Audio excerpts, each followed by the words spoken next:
Sobre esse assunto, eu converso agora com o especialista em economia internacional e também professor de administração da ESPM, Jorge Ferreira. Boa tarde, meu caro.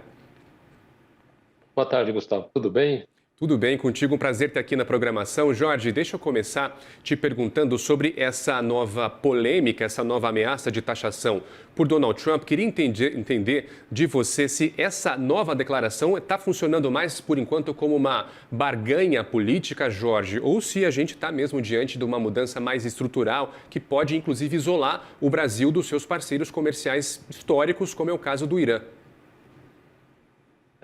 A gente tem um precedente. Primeiro, no estágio em que ela está, a informação foi publicada na rede social do Donald Trump, a exemplo do que ele tem feito antes. Então, no estágio em que ela está, ela me parece mais uma atitude do presidente no sentido de colocar uma pressão a mais em cima dos parceiros do Irã, com vistas a desestabilizar ainda mais o regime iraniano, tendo em vista o cenário que já foi discutido aqui, em que o Irã está passando por momentos de questionamento civil, protestos, essa coisa toda, e ele é um antagonista dos Estados Unidos já há bastante tempo. Só que a gente tem um precedente que é o seguinte: o presidente Trump ele fez algumas coisas, ele fez um movimento parecido em relação à Rússia e à Venezuela anteriormente, e nós chegamos a ter uma implementação, mesmo que parcial e mesmo que temporária, desses 25% a mais de tarifa para quem fazia negócios com o Irã. Só que a expressão utilizada na publicação dele, qualquer um que faça, né, qualquer um que faça comércio com o Irã, é muito aberta, né? Numa publicação na rede social, a gente não tem como perceber qual é o escopo do alcance, ainda não foi definido como essa tarifa vai ser implementada, em que momento. Então, ela parece nesse momento mais uma pressão mesmo do que propriamente uma implementação, né? Para ter implementação, a gente já viu, né, isso acontecendo durante o tarifaço, a gente precisa de outros ritos, assinar aquela carta que ele assina dizendo que os produtos estão tarifados, mas a gente tem que monitorar, né? Porque a gente já teve situações no passado em que a atitude do presidente Trump começou com uma ameaça e ele efetivamente chegou a implementar as tarifas, né? Professor, como eu comentei agora há pouco, falando agora dessa relação superavitária favorável para o Brasil, a gente exporta mais de 3 bilhões de dólares para o Irã. E aí eu queria entender se esse volume é o suficiente para que o Brasil, portanto, bata de frente com os Estados Unidos, bata de frente com Washington nas negociações, ou a dependência ainda do mercado americano torna essa resistência inviável. O mercado americano em relação ao mercado iraniano, para o Brasil é muito maior do que o mercado iraniano. Só que essa sua pergunta é muito boa por um outro motivo. O Brasil vende muito milho para o Irã. O Irã tem uma participação muito importante nas exportações brasileiras de milho, e o milho é uma commodity muito importante para a nossa pauta de exportação. Então, comparando países, me parece claro que Estados Unidos tem uma precedência, a pauta de exportação brasileira é mais ampla, ela abrange uma série de produtos que vão do industrial às próprias commodities. Os volumes exportados pelo Brasil para os Estados Unidos são muito maiores do que os volumes exportados para o Irã, mas nós temos uma condição que exige atenção, que é justamente essa. O Irã é um grande comprador de milho brasileiro, e aí os exportadores dessa commodity, soja também, né? Mas é que o milho é muito preponderante, como você mostrou na notícia. Os exportadores dessa commodity, entrando em vigor essa tarifa, eles teriam que fazer um esforço de reorientação das exportações caso elas entrem em vigor.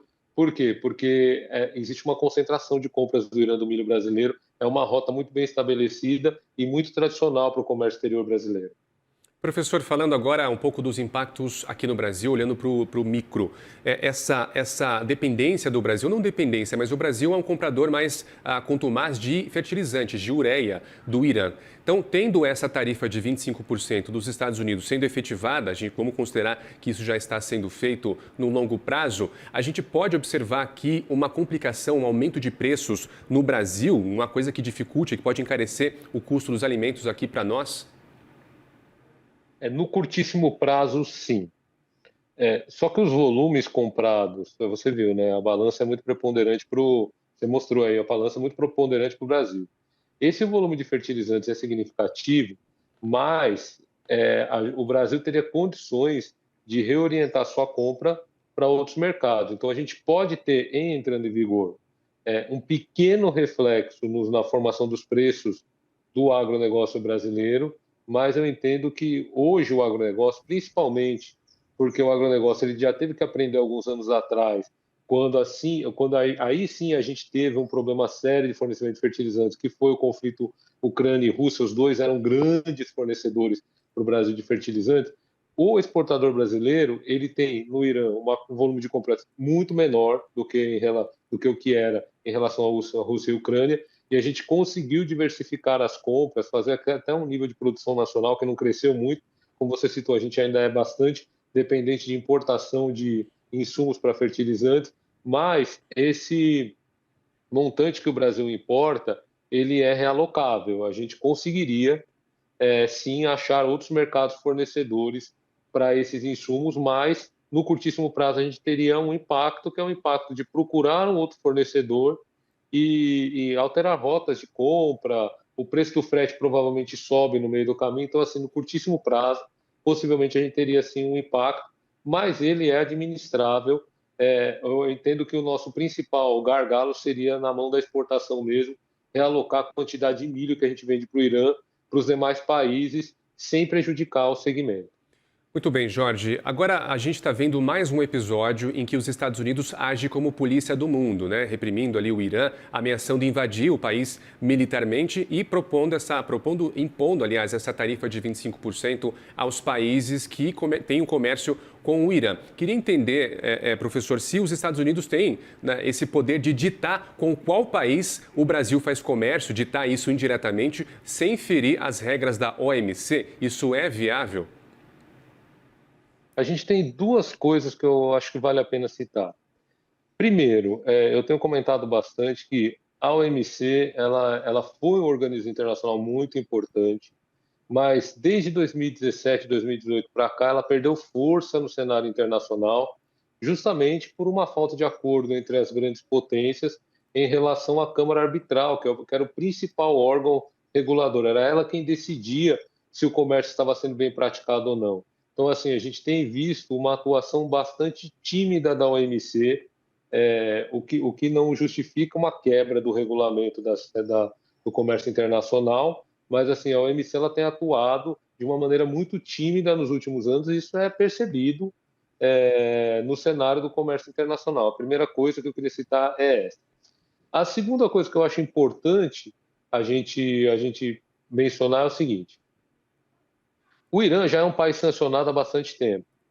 A gente tem a maior parte das instituições financeiras brasileiras, por exemplo, elas já não fazem pagamento de exportação para o Irã. O exportador brasileiro ele tem que receber recursos no exterior e depois internalizá-los, porque o Irã é sancionado. O Irã ele tem uma série de sanções na OFAC já há muitos anos, não é da gestão Trump, e ele é um país que é bastante isolado em relação ao comércio internacional. O Brasil se manteve vendedor do Irã para o Irã, mesmo nessa fase em que o Irã era sancionado, muito sancionado pelos Estados Unidos. Então, assim, em algum momento, o governo brasileiro e os exportadores brasileiros decidiram, mesmo com o Irã sendo um país muito sancionado, é o país que tem, ele está na lista OFAC, que é a principal sanção, a principal lista de sanções dos Estados Unidos. Ele tem uma série de entes do governo iraniano que já estão também há muitos anos na lista do OFAC.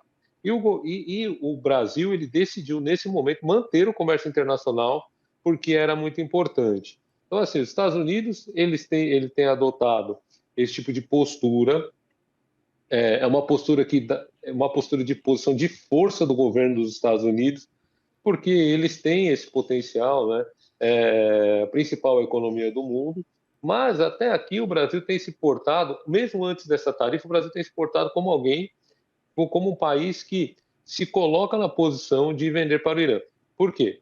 Porque aí entra um argumento que o governo brasileiro, via diplomacia, já comentou que queria citar, que é o seguinte: cabe ao Brasil mostrar que a gente comercializa com o Irã produtos alimentícios. E os produtos alimentícios, inclusive nos Estados Unidos, eles tinham uma certa flexibilização em relação ao Irã.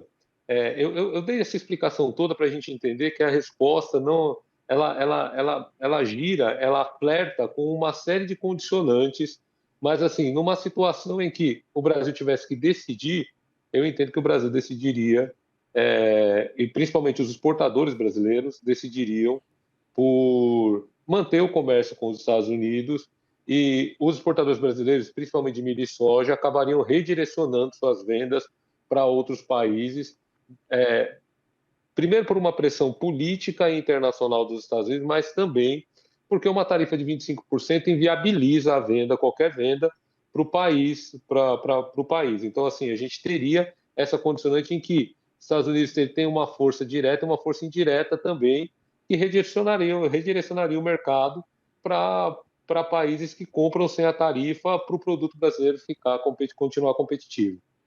Professor, obrigado pelo seu tempo. Olha só, essa batata começou hoje, mas pode esquentar aí ao longo dos dias ou pode esfriar. Quero voltar contigo para comentar os efeitos aqui de longo prazo dessas ameaças de Donald Trump que podem ou não ser colocadas em prática, como você bem disse. Jorge Ferreira, especialista em economia internacional e professor de administração da SPM. Obrigado pelo seu tempo, professor. Eu que agradeço, estou à disposição. Um abraço. Um abraço.